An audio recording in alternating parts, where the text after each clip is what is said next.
नमस्कार, मैं राकेश लवानिया। आज हम पहुँचे हैं स्वास्थ्य भवन और जो मेरे पीछे आप भीड़ देख रहे हैं वो नर्सिंग ऑफिसर 2023 की वैकेंसी थी। उसके बाद इनका वरीयता सूची जारी कर दी जाती है, फिर आचार संहिता लगती है, चुनाव का माहौल बनता है और जैसे ही चुनाव होती है सरकार बदल जाती है। फिर जो उनकी जो मांग थी वरीयता सूची में नाम आने के बाद अचानक से विभागीय एक भर्ती होती है, उसके आने बाद ये पूरे बाहर हो जाते हैं। इसी को लेकर ये जो हमारे साथ जो भीड़ देख रहे हैं आप, वो सभी उस लिस्ट में ऑफिसर नर्सिंग ऑफिसर जो भर्ती थी उसमें चयनित है। चलिए हम बात करेंगे इनसे थोड़ा सा।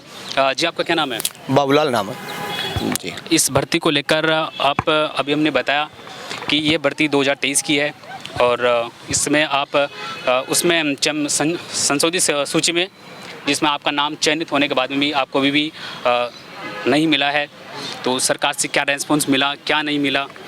सरकार से अभी राकेश जी से मिलके आए हैं, एबार आजपत्रित हैं, भर्ती का मैनेजमेंट देख रहे हैं। उन्होंने कहा कि हमने फाइल मूव की हुई है, जैसे ही CMR से आपकी फ़ाइल क्लियर होके आ जाएगी हम आपको पोस्टिंग दे देंगे, ये कहा। इस भर्ती के बारे में तो आप थोड़ा सा खुल के बताइएगा, कितने पद थे? और ये 8,750 की भर्ती थी 2023 की। 6 अक्टूबर 2023 को इसकी 8750 पोस्ट थे और 6 अक्टूबर 2023 को 8750 की 1 गुना की लिस्ट जारी हुई थी जो सेलेक्टेड थे। 9 अक्टूबर को इस 6 अक्टूबर के बाद में 1 वीक में पोस्टिंग देने वाले थे। 9 अक्टूबर को आचार संहिता लग गई और आचार संहिता में आप सब जानते हैं कि पोस्टिंग नहीं दी जाती।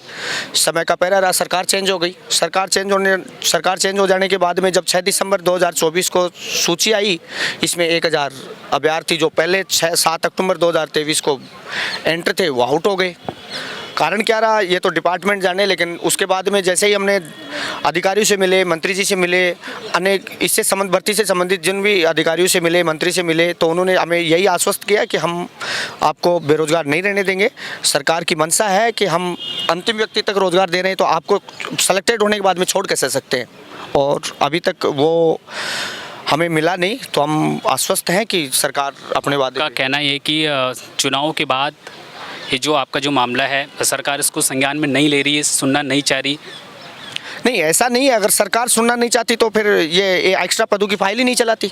सरकार सुनना चाह रही है, लेकिन सरकार के स्तर पर या अधिकारियों के स्तर पर कहाँ थोड़ी सी ढिलाई हो रही है। ये लापरवाही कहीं नहीं हो रही, ढिलाई हो रही है कि भाई कहना है कि आप सरकार की लापरवाही मानते हैं?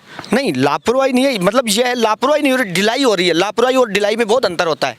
अब ये हो सकता है और भी बहुत काम है। एक चिकित्सा विभाग के 1000 पोस्ट तो है नहीं, हमारे जैसे वो हजारों लाखों मिलने आते हैं। काम सबका कर रहे हैं, लेकिन हमें आशा है वो जैसे अब जितनी बार भी हमें मिले, कुछ चिकित्सा मंत्री जी का स्टेटमेंट है कि हम आपको बाहर नहीं होने देंगे, हम आपको देंगे, तो हम उस पर राजपूत के वचन पे कायम है कि आशा भी है कि वो वचन निभाएंगे।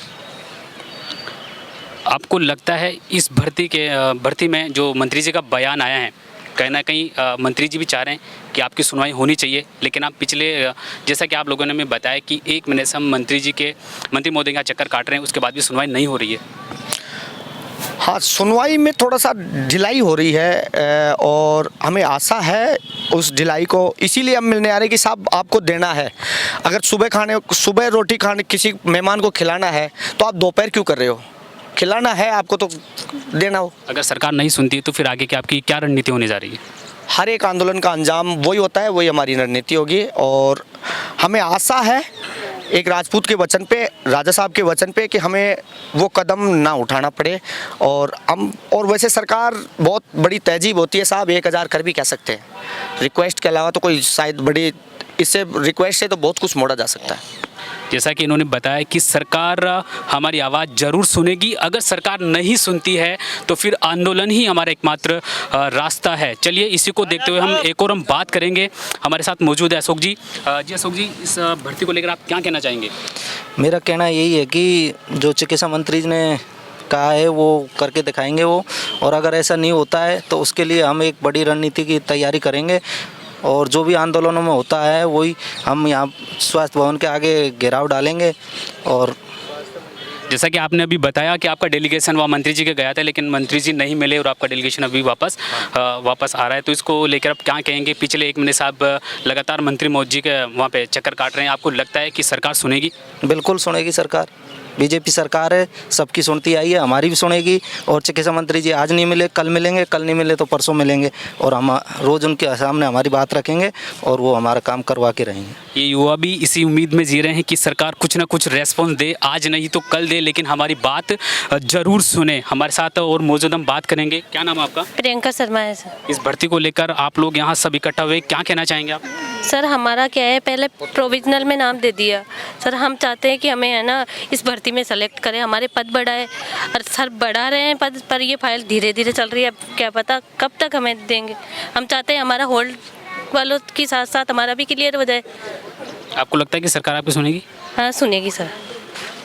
तो जैसा इस भर्ती को लेकर जो हमारे साथ जो चयनित है, सब लोग इस भीड़ आप देख पा रहे हैं वो मौजूद है, और ये बहुत दूर दूर से जिलों से आए हैं। कोई चित्तौड़गढ़ से आया है, कोई जोधपुर से आया है, कोई टोंक से आया है। इस कड़ाके की सर्दी के बीच इन लोगों का जो संघर्ष और एकजुट यहाँ पे दिखा रहे हैं, सरकार से गुहार लगा रहे हैं कि सरकार हमारी इस मांग को जल्दी से जल्दी सुने। कैमरा पर्सन कोमल कुमावत के साथ में राकेश लवानिया, गोल्डन हिंद, जयपुर।